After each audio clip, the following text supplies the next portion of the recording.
अगले साल यानी फरवरी मार्च 2027 में उत्तर प्रदेश में विधानसभा चुनाव होने हैं। मुख्यमंत्री योगी आदित्यनाथ अपनी चुनावी हैट्रिक की तैयारी में जुटे हैं, लेकिन इसी बीच राजनीतिक गलियारों से एक ऐसी खबर कर निकल आई है जिसने सीधे देश और दुनिया के करोड़ों सनातनियों की आस्था पर बड़ी चोट कर दी है।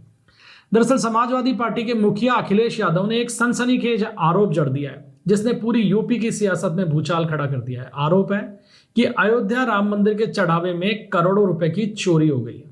लेकिन रुकिए, क्या इस महा आरोप के पीछे कोई ठोस सबूत भी है, या ये सिर्फ और सिर्फ अगले साल होने वाले यूपी चुनाव से पहले सीएम योगी का जो राम मंदिर और अयोध्या विकास का एक क्रेडिट लेने का जो प्रोजेक्ट है उसको फेल करने की सोची समझी चाल है? आज की इस वीडियो में हम डिकोड करेंगे और परत दर परत पड़ताल करेंगे अखिलेश यादव के इस आरोप और उस आरोप के धरातल की। दरअसल अखिलेश यादव ने एक्स पर लिखा, एक ट्वीट किया कि भगवान राम के उपासकों के लिए यह बेहद संवेदनशील और शर्मनाक खबर है कि राम मंदिर के चढ़ावे की करोड़ों की रकम गायब है। सरकार की चुप्पी संदिग्ध है और कोर्ट को इसका स्वतः संज्ञान ले लेना चाहिए। अब अखिलेश बाबू ने तो सिर्फ ट्वीट ही किया था, लेकिन उनके सुर में सुर मिलाते हुए सपा के पूर्व मंत्री पवन पांडे ने तो बाकायदा रकम भी तय कर दी। पवन पांडे ने दावा कर दिया कि राम मंदिर के दान पात्रों में से 5 से लेकर करीब 7.5 करोड़ रुपए की चोरी हुई है। उन्होंने ट्रस्ट के महामंत्री चंपत राय को प्रभु श्री राम की कसम खाने तक की चुनौती दे डाली कि अगर नहीं चोरी हुई है तो भगवान जी की कसम खा के बोलो। लेकिन जब एक मीडिया हाउस ने पवन पांडे से सीधा एक सवाल किया कि भैया आपके पास इस चोरी की कोई शिकायत या सबूत है, तो जानते हैं मंत्री जी का जवाब क्या था? इस जवाब में इस पूरे मामले का सार है। पवन पांडे कहते हैं कि अब ये बात यानी कि भाई राम मंदिर के चढ़ावे में चोरी हुई है करोड़ों रुपए की, कि अब ये बात पूरे फैजाबाद शहर में सूत्रों के आधार पर टहल रही है पिछले 4 दिनों से। कोई कॉन्क्रीट एविडेंस या लिखा पढ़त का तो कोई सबूत नहीं है भैया।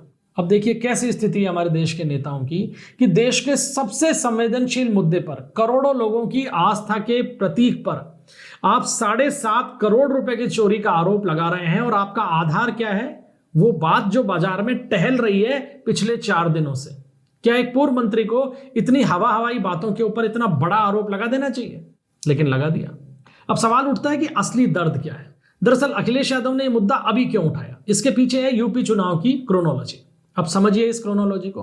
अखिलेश यादव और समाजवादी पार्टी को यह अच्छी तरीके से पता है कि अगले साल होने वाले विधानसभा चुनाव में योगी आदित्यनाथ जो अपना एक एजेंडा सेट करेंगे उसमें अयोध्या का विकास, राम मंदिर का निर्माण और यूपी की बहुत मजबूत लॉ एंड ऑर्डर की जो पूरी की पूरी ट्रायोलॉजी है वो आधार बनेगी। ये सबसे बड़े आधार रहेंगे योगी आदित्यनाथ के। और योगी की इसी क्लीन इमेज और राम मंदिर के क्रेडिट की कार्ड ढूंढना सपा के लिए बहुत मुश्किल हो रहा था। लिहाजा इस क्रेडिट को डेंट करने के लिए और जनता के मन में संदेह पैदा करने के लिए यह आरोप जड़ दिया गया। और देखिए, भगवान राम की चिंता आज कर कौन व्यक्ति रहा है? वो व्यक्ति भगवान राम के चढ़ावे की और राम जी की चिंता कर रहा है जिसने राम मंदिर के निर्माण को पूरा होने के बाद इतना समय बीत गया, लेकिन एक बार भी राम लला के दर्शन के लिए जाने की जहमत नहीं उठाई है। सार्वजनिक रूप से मंदिर ना जाने के बहाने ढूंढने वाले अखिलेश यादव को अचानक चुनाव आते ही प्रभु राम के चढ़ावे की इतनी चिंता हो गई है कि उन्होंने धमाधम आरोप लगाने शुरू कर दिए हैं और डिमांड कर दी है कि सरकार जांच नहीं करा रही। महाराज, कोर्ट से कह रहे हैं कि आप ही संज्ञान ले लीजिए इस मामले का और जांच कीजिए, बड़ा गंभीर विषय है। अब सपा के जो दावे लगाए हैं ये हवाई दावे हैं या इनके क्या आधार है इसका तो पता नहीं, वो क्या सोच रहे हैं। लेकिन सबसे पहले आप ये समझिए कि राम मंदिर में जो चढ़ावा आता है ना, उसकी गिनती किस तरीके से होती है, क्या है उसकी व्यवस्था, कि ट्रस्ट जो है राम मंदिर का संचालन करने वाला वो इतना दावे के साथ कह रहा है कि हो ही नहीं सकता कि इतनी बड़ी गड़बड़ी हुई। उस सिस्टम को समझिए। होता क्या है कि राम मंदिर के अंदर जो भी चढ़ावा आता है ना, उसकी गिनती पूरी की पूरी पहले तो सीसीटीवी कैमरों के निगरानी में होती है। यानी जहां गिनती की जाती है वहां चारों तरफ सीसीटीवी कैमरे लगे हुए। इसके अलावा चढ़ावे को कोई आम व्यक्ति नहीं गिनता, बल्कि सीधे एसबीआई बैंक के कर्मचारी और ट्रस्ट के अधिकृत लोगों की मौजूदगी के अंदर उसकी गिनती होती है। और गिनती के बाद जो रकम आती है उसको तुरंत रजिस्टर में चढ़ाकर परिसर के लॉकर में रख देते हैं और अगले ही दिन एसबीआई के मुख्य खाते में उस रकम को जमा करा दिया जाता है।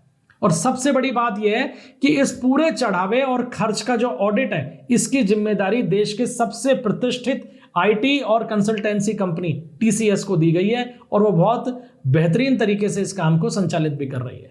अब अखिलेश के जो ये आरोप आए हैं, इसके बाद में ट्रस्ट की तरफ से बयान आया ट्रस्ट के महासचिव चंपत राय का। उन्होंने कहा कि ट्रस्ट और एसबीआई के प्रतिनिधि मिलकर समय समय पर आंतरिक ऑडिट करते रहते हैं और इस समय भी वो ऑडिट चल रही है और अभी तक ऐसी कोई बड़ी विसंगति हमारे सामने नहीं आई है। यानी उन्होंने कहा है कि भाई आप जो चोरी का आरोप लगा रहे हैं, हमारे को ऐसा कोई गड़बड़ी अभी तक नहीं मिली है। क्योंकि अखिलेश ने कहा कि ट्रस्ट एफआईआर दर्ज क्यों नहीं करा रहा, पवन पांडे भी कह रहे हैं कि साहब एफआईआर दर्ज नहीं करा रहा, तो चंपत राय ने कहा है भाई हमारी अभी ऑडिट चल रही है और इस ऑडिट में जो भी काम अब तक हुआ है उसके अंदर तो कोई इतनी बड़ी गड़बड़ी सामने आई नहीं है। यानी गड़बड़ी अगर आती तो हम एफआईआर दर्ज करा देते। अब ट्रस्ट के अगर कामकाज की बात करें कि कितना पैसा आया और कितना गया, तो 13 दिसंबर 2025 को जो ट्रस्ट ने आंकड़े जारी किए थे, क्योंकि अब इस साल के 6 महीने के आंकड़े अब जारी होंगे, तो 13 दिसंबर को जो आंकड़े जारी हुए थे उसके अनुसार ट्रस्ट को 5 साल 9 महीने की अवधि में करीब 4,575 करोड़ रुपए का चंदा मिला था, जिसमें मंदिर निर्माण का, परिसर विस्तार, जमीन खरीद, इसके ऊपर लगभग 2,475 करोड़ रुपए खर्च कर दिए गए और 2100 करोड़ रुपए के आसपास की राशि जो है वो ट्रस्ट के पास में बहुत सुरक्षित रखी है। यानी ये ट्रस्ट वो ट्रस्ट है जिसका गठन 5 फरवरी 2020 को सुप्रीम कोर्ट के आदेश के बाद किया गया था और सुप्रीम कोर्ट के आदेश के बाद जब इस ट्रस्ट का गठन हुआ तो इसके अंदर जाने माने विधिक और धार्मिक चेहरों को जगह दी गई जो अपने अपने क्षेत्र के बहुत प्रतिष्ठित लोग हैं। यानी कुल मिलाकर इस ट्रस्ट की व्यवस्था को बहुत पारदर्शी बनाने के लिए जो भी काम किया जा सकता था केंद्र सरकार के स्तर पर, वो सारा का सारा किया गया।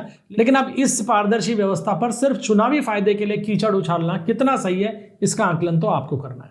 अब लब्बो-लुआब ये है कि राजनीति में आरोप प्रत्यारोप चलते रहते हैं। अखिलेश यादव का आरोप बड़ा है, गंभीर है और इसीलिए सब ये कह रहे हैं कि अगर अखिलेश ने इतना बड़ा आरोप लगाया है तो उनके पास कोई ना कोई आधार तो होगा, लेकिन वो आधार अभी तक अखिलेश यादव दिखा नहीं पाए, कोई सबूत दे नहीं पाए। और अगर चर्चाओं के आधार पर अखिलेश यादव ने ये इतना बड़ा आरोप जड़ दिया तो आप सोच सकते हैं कि फिर उनकी राजनीति के अंदर गंभीरता की कितनी कमी है। और अगर इस आरोप के अंदर कहीं ना कहीं सच्चाई है और धरातल पे कोई गड़बड़ी है तो फिर उनके दस्तावेज उनको जारी करने चाहिए, क्योंकि फिर तो इस मामले के अंदर एफआईआर दर्ज होकर मामले की जांच जरूरी है। लेकिन अगर वो ये कहें कि साहब ट्रस्ट जांच कराए इस बात की, तो ट्रस्ट क्यों कराए?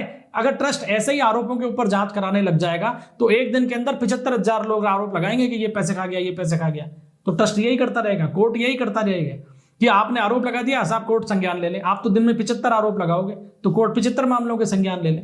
अरे बड़ा मामला है, गंभीर मामला हो सकता है, तो आप सबूत दो।